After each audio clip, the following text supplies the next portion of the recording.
ঘর গুছিয়ে রাখা, সুন্দরভাবে কাজ করা, এই আমার শখ। তার দাম আমাকে কেঁদেই চোকাতে হলো। হাই, আমি বিলম্বিতা, মেদিনীপুর থেকে। তোমরা কে কোথা থেকে ভিডিওটা দেখছো অবশ্যই জানিও।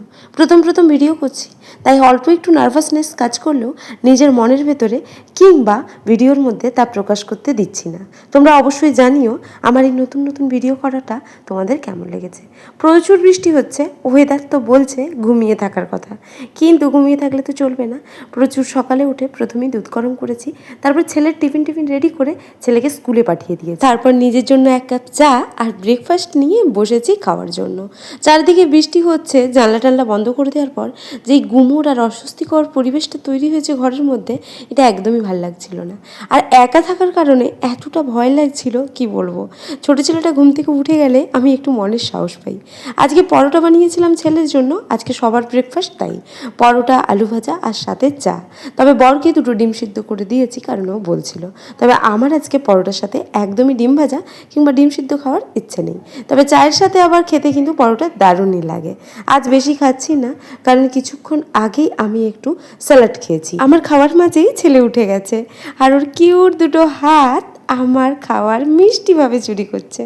আমার বেশ ভালোই লাগে, ওর সাথে সময় কাটাতে খুব ভালো লাগে। এখনও সেভাবে জেদ শেখেনি, তো একটু আধটু জেদ দেখায়, তো আমি ওকে মানিয়ে নিই, সেটা আর কি অতটা অসুবিধা হয় না।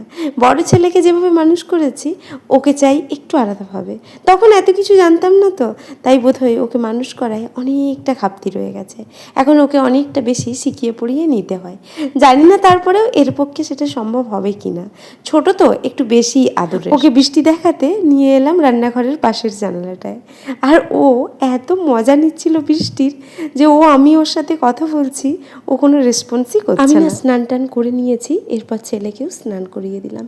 এটা সব থেকে বড় কাজ। ওকে স্নান করাতে আমার কত যে সময় যায় আমি তোমাদের কি বোঝাবো। ওকে জামা করাবো, ও দাদার রুমে ওর জামাগুলো রাখা থাকে, আর কিছু জামা কাপড় আমাদের রুমেও রাখা থাকে।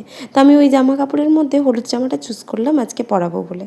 আর এটা পরলে না ওকে অনেক কিউট লাগে। সবাই যখন গিফট দেয় না, দেখবে একটু বড় সাইজেরই জামা কাপড় দেয়, তো ওর ক্ষেত্রেও তাই হয়েছে। কিন্তু জামা কাপড়গুলো এতটাই বড় বড়, ও তো এখন পরতে পারবেই না, আরও 2 বছর পর হয়তো বা পরবে। যাই হোক, এখন যেগুলো হচ্ছে আমি না সেগুলো পরিয়ে দিচ্ছি। এরপর আমার এখনও রান্নার কাজ অনেকটা বাকি রয়েছে।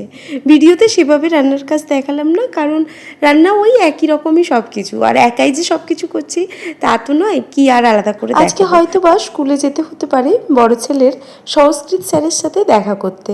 সংস্কৃত স্যার আই কার্ডটা রেখে দিয়েছে, বলেছে বাড়ির লোককে ডেকে নিয়ে আসবে, তারপর দেব। তার একটাই কারণ, ও লেখাটা কমপ্লিট করতে পারেনি।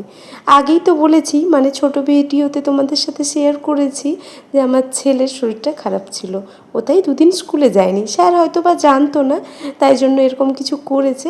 যাই হোক, গিয়ে কথা বললে ব্যাপারটা ক্লিয়ার হবে, তাই আমি গিয়ে কথা বলবো। এদিকে আবার এটাও ভাবছি, শনিবার দিন মিটিং রয়েছে, একদম গিয়ে কথা বলে নেব।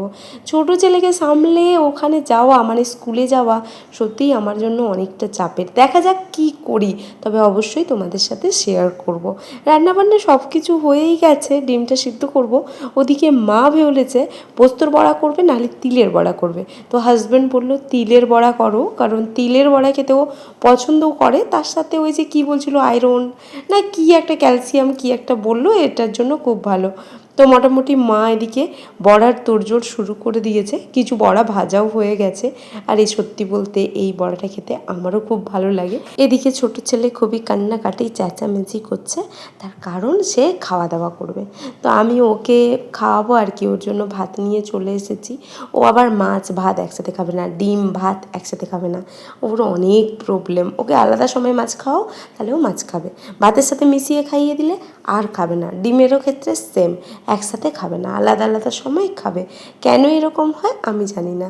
তো বাবা আর মা বলে বাচ্চাদের কন্ডিশন আলাদা আলাদা রকমের, তাই জন্য হয়, এগুলো নিয়ে এত চাপ নেওয়ার দরকার নেই।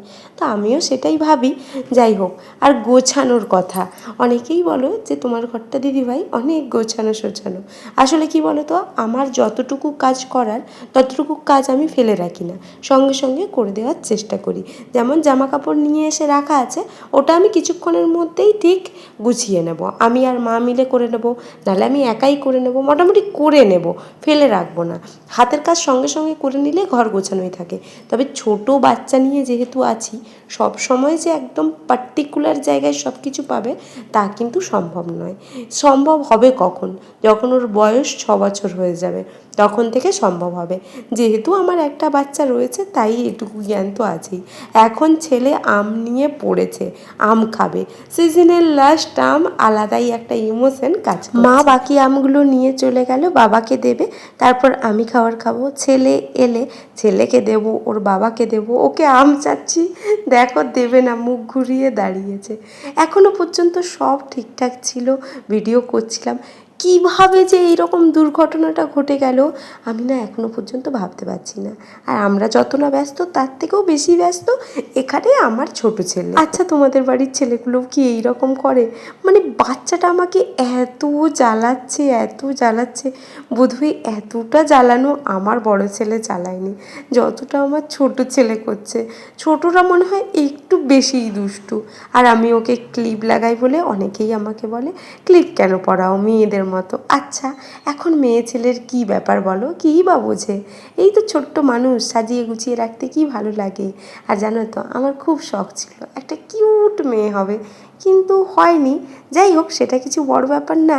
একটা ছেলে রয়েছে, আরও একটা ছেলে হয়েছে, এখন দুইজনে মিলে আমার ভরা ভরা সংসার। এও কম কথা নয়, তবে একটা মেয়ে হলে আলাদা একটা ব্যাপার হতো। আর আমার হাজব্যান্ডও খুব খুশি হতো। ওরা এখন রেডি হয়ে বেরিয়ে যাচ্ছে বাইরে ঘুরতে যাবে বলে, কিন্তু দেখো ঝমঝমিয়ে বৃষ্টি হচ্ছে। বেশি দূর কোথাও যাবে না, ওই দোকানের আগের দিকে গিয়ে এখন দাঁড়িয়ে থাকবে, বৃষ্টিটা কমলে ওরা ঘুরতে একটু বের হবে। এমন সময়েই আমার ক্যামেরাটা স্ট্যান্ড থেকে পুরো নিচে পড়ে গেছে, আর আমি কাঁদছিলাম। এমন সময় না আমার ছেলে চলে এসছে। দেখো, কাঁদারও একটা কারণ আছে, নতুন ফোন তো একটা ইমোশন ব্যাপার আছে। হ্যাঁ, দামি কম দামি এটা ব্যাপার না, ইমোশনটা আছে না। আর এটা আমার অ্যানিভার্সারির গিফটের ফোন, তাহলে এটার একটা আলাদাই ব্যাপার। সত্যি বলতে আমার না নিজেরই বলতেও কান্না পাচ্ছিল।